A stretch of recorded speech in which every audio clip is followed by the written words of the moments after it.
முக்கிய செய்திகள். தமிழ்நாட்டுக்கான நிதியை வழங்காமல் மத்திய அரசு திட்டமிட்டு நெருக்கடி. மக்கள் நலத்திட்டங்களை முடக்குவதாக ஸ்டாலின் குற்றச்சாட்டு. ஈரோடு கிழக்கு இடைத்தேர்தலை புறக்கணிப்பதாக அதிமுக அறிவிப்பு. தொடர் தோல்வியை தவிர்க்கும் முடிவா என தொண்டர்கள் குழப்பம். பொங்கல் பண்டிகையை கொண்டாட சொந்த ஊருக்கு படையெடுப்பு. ஒரே நேரத்தில் குவிந்த வாகனங்களால் கடும் போக்குவரத்து நெரிசல். இலங்கையில் அதிரடி விலை நிர்ணயத்தால் திடீர் அரிசி தட்டுப்பாடு. பொங்கல் பண்டிகை கொண்டாட முடியாமல் மலையக மக்கள் தவிப்பு.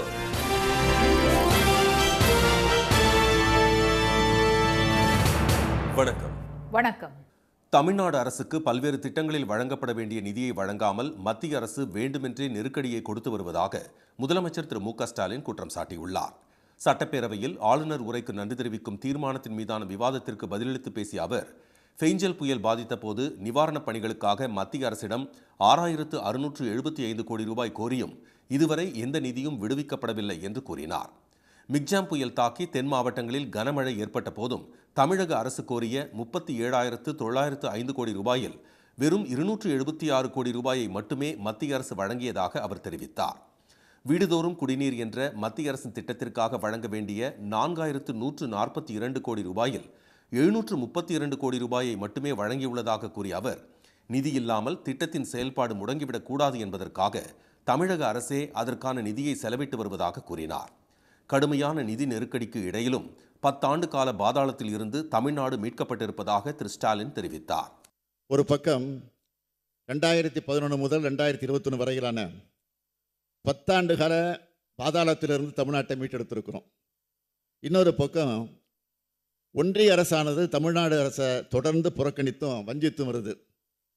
தமிழ்நாடு அரசு செயல்படுத்தி வரக்கூடிய பல்வேறு திட்டங்களுக்கு ஒன்றிய அரசானது மாநில அரசோட கொள்கைகளுக்கு எதிரான நிபந்தனைகளை விதித்து அரசு திட்டங்களை செயல்படுத்துறதுல சிரமங்களை உண்டாக்குறது மட்டும் இல்லாமல் அந்த திட்டங்களை முடங்குகிற சூழ்நிலையும் உருவாக்கி வச்சிருக்கு.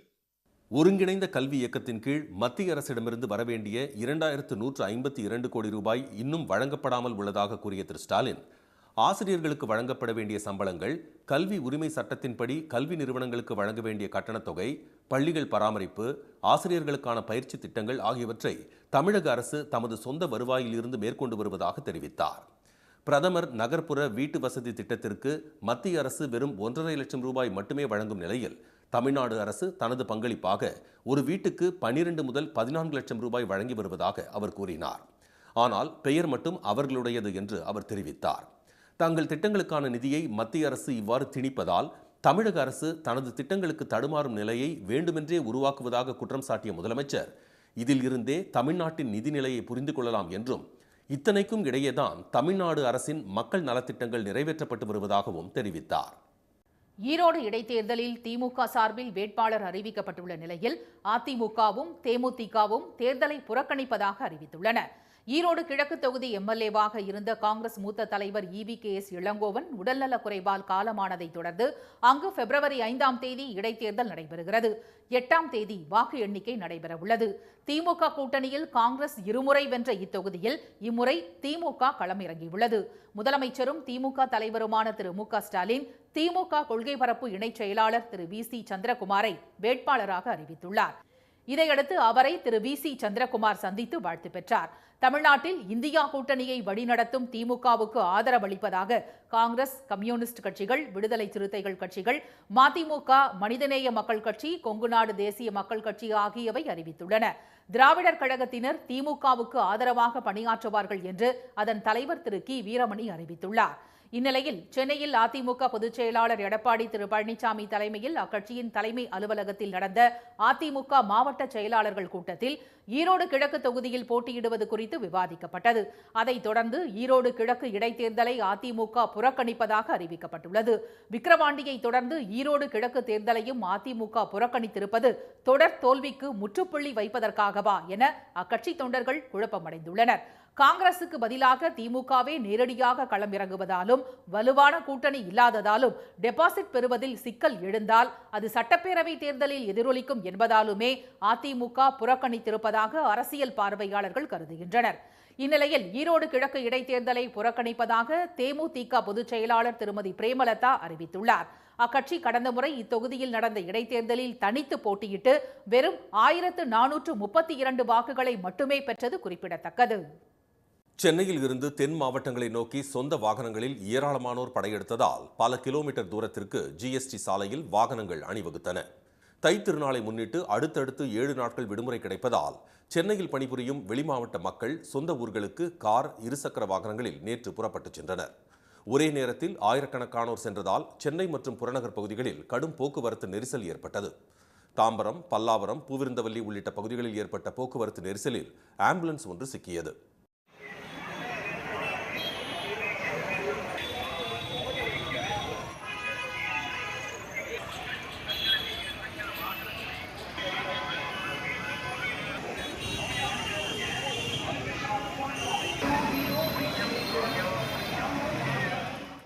வண்டலூர், கிளாம்பாக்கம், ஊரப்பாக்கம், கூடுவாஞ்சேரி, மறைமலை நகர் மற்றும் சுற்றுப்பகுதிகளில் போக்குவரத்து ஸ்தம்பித்ததால் 5 கிலோமீட்டர் தூரத்திற்கு வாகனங்கள் அணிவகுத்தன. நேற்று மாலையில் இருந்து நள்ளிரவு வரை நெரிசல் நீடித்ததால் சென்னை திருச்சி தேசிய நெடுஞ்சாலையில் போக்குவரத்து முற்றிலும் முடங்கியது.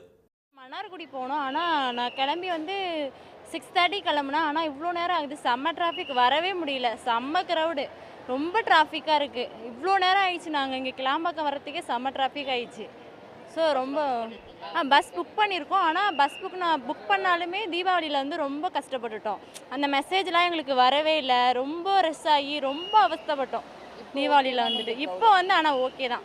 தீபாவளியோட இப்போ ரொம்ப ஓகே தான். இப்போ கிளாம்பாக்கம் கலைஞர் நூற்றாண்டு பேருந்து முனையத்தில் 2வது நாளாக நேற்றும் மக்கள் கூட்டம் அலைமோதியது. நள்ளிரவு வரை சாறை சாறையாக மூட்டை முடிச்சுகளுடன் ஏராளமானோர் குவிந்ததால் திரும்பும் திசையெல்லாம் மனித தலைகளாக காட்சியளித்தது. பண்டிகையை முன்னிட்டு நாள்தோறும் 5000த்திற்கும் மேற்பட்ட சிறப்பு பேருந்துகள் பல்வேறு நகரங்களுக்கு இயக்கினாலும் மக்கள் கூட்டம் அதிக அளவில் உள்ளதால் நெரிசல் காணப்பட்டது. இதேபோல் சென்னை, எழும்பூர், தாம்பரம் ரயில் நிலையங்களில் இருந்து தென் மாவட்டங்களுக்கு இயக்கப்பட்ட விரைவு ரயில்களில் முன்பதிவு இல்லாத பெட்டிகளில் கூட்டம் அலைமோதியது. நிற்கக்கூட இடமில்லாமல் பலர் படிகளில் தொங்கியபடி பயணித்தனர். சாதி மத பேதங்களை கடந்த தைப்பொங்கல் விழாவே தமிழர்களின் திருவிழா என்று முதலமைச்சர் திரு மு.க. ஸ்டாலின் தெரிவித்துள்ளார். சென்னை கொளத்தூரில் சட்டப்பேரவை உறுப்பினர் அலுவலகத்தில் நடந்த பொங்கல் திருநாள் கொண்டாட்டத்தில் அவர் கலந்து கொண்டார். பாரம்பரிய முறைப்படி பொங்கல் வைத்து கொண்டாடப்பட்ட நிகழ்ச்சியில் பங்கேற்ற அவர் பின்னர் பெரம்பூரில் நடைபெற்ற பொங்கல் பரிசு வழங்கும் நிகழ்ச்சியில் பங்கேற்றார். அப்போது பேசிய திரு ஸ்டாலின், தமிழர்களின் தனி பெரும் விழாவான பொங்கல் விழாவை கொளத்தூர் தொகுதி மக்களுடன் கொண்டாடுவது மகிழ்ச்சி அளிப்பதாக கூறினார். பொங்கல் விழாவே திராவிட இயக்க விழா என்றார் அவர். நம்முடைய திராவிட இயக்கத்தை பொறுத்த வரைக்கும் உரிமையோட, உற்சாகத்தோட, உணர்வோட கொண்டாடுகிற விழா தான் இந்த பொங்கல் விழா. மற்ற விழாக்களை பார்க்குற போது அதுக்கு மதம் இருக்கும், ஜாதி இருக்கும். ஆனால் பொங்கல் விழாக்கு மட்டும் தான் மதம், ஜாதிலாம் கிடையாது. தமிழ் சாதி தான் இருக்கும், வன்முறை கிடையாது. நம்முடைய உழைப்பை போற்றக்கூடிய விழாவாக, ஏழை எளிய மக்கள் கொண்டாடக்கூடிய விழாவாக, விவசாய பெருங்குடி மக்கள் கொண்டாடக்கூடிய விழாவாக, ஒட்டுமொத்த தமிழர்கள் கொண்டாடக்கூடிய விழாவாக இந்த விழா அமைந்திருக்கிறது. பொங்கலையும் திமுகவையும் பிரிக்க முடியாது என்ற திரு ஸ்டாலின், தந்தை பெரியாரே தமிழர்களுக்கென்று ஒரு விழா என்றால் அது பொங்கல் விழாதான் என்று கூறி திருக்குறளை பொங்கல் பரிசாக வழங்கியதை சுட்டிக்காட்டினார். திருவள்ளுவர் தினம், திருவள்ளுவர் தின ஆண்டு கணக்கு ஆகியவற்றை செய்து கலைஞர் பொங்கலை சிறப்பித்ததை நினைவு கூர்ந்த முதலமைச்சர், தமிழ்நாட்டு மக்கள் பொங்கல் திருநாளை எழுச்சியுடன் கொண்டாடவே 17ஆம் தேதி கூடுதலாக ஒரு நாள் விடுமுறை அளித்திருப்பதாக தெரிவித்தார். தமிழ்நாட்டின் பல்வேறு கல்வி நிலையங்களில் சமத்துவ பொங்கல் விழா ஆட்டம் பாட்டத்துடன் கோலாகலமாக கொண்டாடப்பட்டது. தமிழர்களின் பாரம்பரிய விழாவான தைப்பொங்கல் விழாவை ஒட்டி திண்டிவனம் அருகே உள்ள தனியார் கல்லூரியில் நடைபெற்ற சமத்துவ பொங்கல் விழாவில் பாமக நிறுவனர் மருத்துவர் ராமதாஸ் பங்கேற்று சிறுவனுடன் நடனமாடி மகிழ்ச்சியை வெளிப்படுத்தினார். திருவண்ணாமலையை அடுத்த வேடியப்பனூரில் உள்ள தனியார் பள்ளியில் நடந்த பொங்கல் விழாவில் கலந்து கொண்ட வெளிநாட்டினர் உற்சாகத்துடன் உரியடித்தும் குலவையிட்டும் மகிழ்ந்தனர்.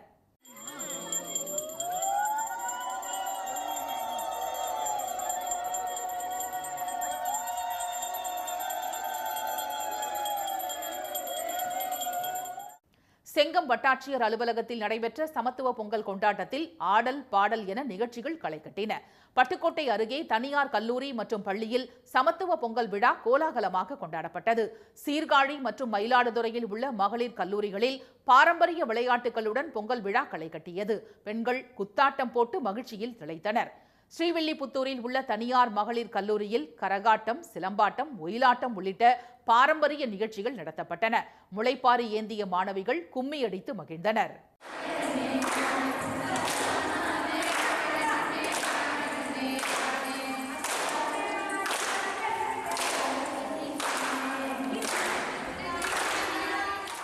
கரூர் மாவட்டம் அரவக்குறிச்சியை அடுத்த புத்தம்பூர் கல்லூரியில் கோலாகல கொண்டாட்டங்கள் நடைபெற்றன.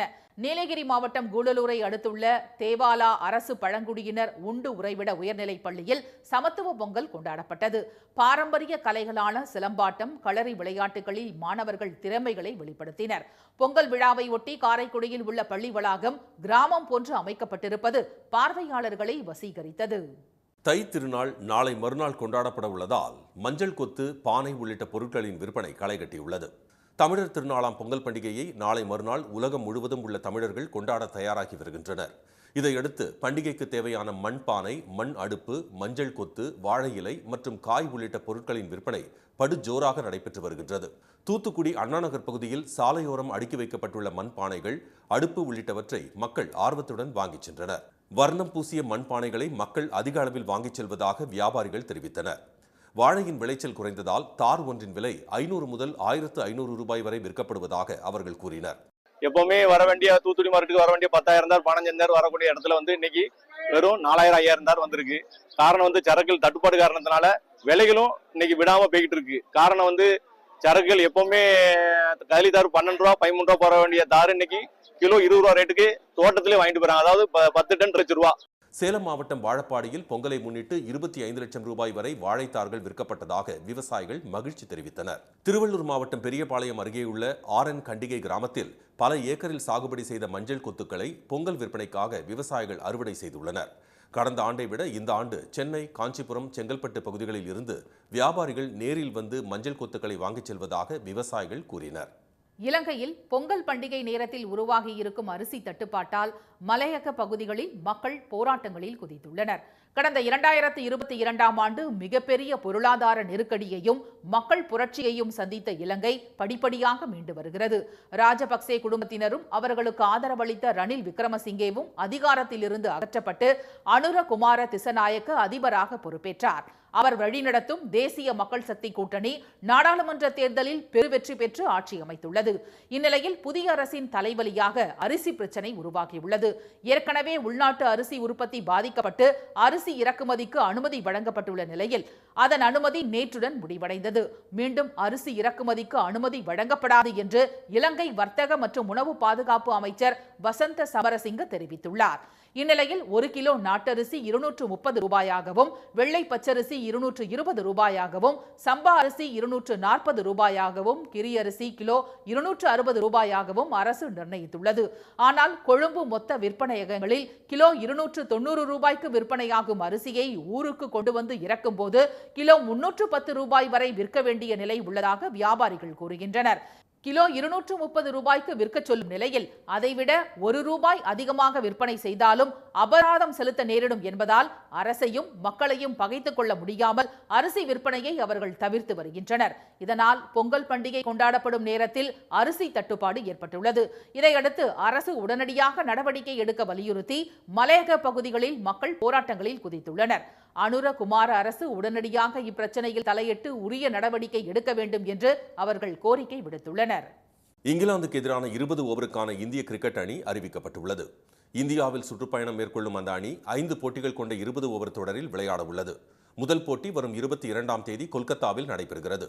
இதில் விளையாடும் சூரியகுமார் யாதவ் தலைமையிலான இந்திய அணியை பிசிசிஐ நேற்று அறிவித்தது.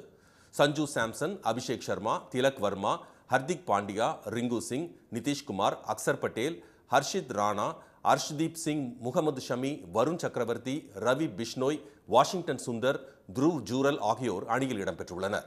வேகப்பந்து வீச்சாளர் முகமது ஷமி 2 ஆண்டுக்கு பிறகு மீண்டும் T20 அணியில் இடம்பெற்றுள்ளதால் ரசிகர்கள் உற்சாகமடைந்துள்ளனர். தமிழ்நாட்டில் இன்று டெல்டா மாவட்டங்களில் கனமழை பெய்ய வாய்ப்பிருப்பதாக சென்னை வானிலை மையம் தெரிவித்துள்ளது. கடந்த அக்டோபர் மாதம் வடகிழக்கு பருவமழை தொடங்கியது முதல் மாநிலத்தில் கனமழை வெளுத்து வாங்கினாலும் படிப்படியாக குறைந்து சில நாட்களாக லேசான பனிமூட்டம் நிலவி வருகிறது. என்றாலும் வடகிழக்கு பருவமழை இன்னும் முடிவடையாததால் தென்மேற்கு வங்கக்கடல் மற்றும் அதனை ஒட்டிய பகுதிகளில் நிலவும் வளிமண்டல கீழடுக்கு சுழற்சியால் மயிலாடுதுறை, தஞ்சாவூர், நாகப்பட்டினம், திருவாரூர், புதுக்கோட்டை மாவட்டங்கள் மற்றும் காரைக்கால் பகுதிகளில் இன்று கனமழை பெய்ய வாய்ப்புள்ளதாக சென்னை வானிலை மையம் கூறியுள்ளது. அடுத்த 3 நாட்களுக்கு வேலூர், ராணிப்பேட்டை, திருவண்ணாமலை, ராமநாதபுரம் மற்றும் தென் மாவட்டங்களில் கனமழைக்கு வாய்ப்புள்ளதாகவும் தெரிவிக்கப்பட்டுள்ளது. சென்னை மற்றும் புறநகர் பகுதிகளில் வானம் மேகமூட்டத்துடன் காணப்படும் என்றும் சில இடங்களில் இடி மின்னலுடன் மிதமான மழை பெய்ய வாய்ப்புள்ளதாகவும் வானிலை மையம் தெரிவித்துள்ளது. மீண்டும் முக்கிய செய்திகள். தமிழ்நாட்டுக்கு வழங்கப்பட வேண்டிய நிதியை வழங்காமல் மத்திய அரசு வேண்டுமென்றே நெருக்கடி அளிப்பதாக முதலமைச்சர் மு.க.ஸ்டாலின் குற்றம் சாட்டியுள்ளார். இலங்கையில் பொங்கல் பண்டிகை நேரத்தில் உருவாகியிருக்கும் திடீர் அரிசி தட்டுப்பாட்டால் மலையக பகுதி மக்கள் போராட்டங்களில் குதித்துள்ளனர். இத்துடன் இந்த செய்திகள் நிறைவடைகின்றன. மீண்டும் சன் டிவியில் செய்திகள் மாலை 6 மணிக்கு. செய்திகளை உடனுக்குடன் தெரிந்து கொள்ள QR கோடை ஸ்கேன் செய்து சன் நியூஸ் வாட்ஸ்அப் சேனலுடன் இணைந்திருங்கள். வணக்கம். வணக்கம்.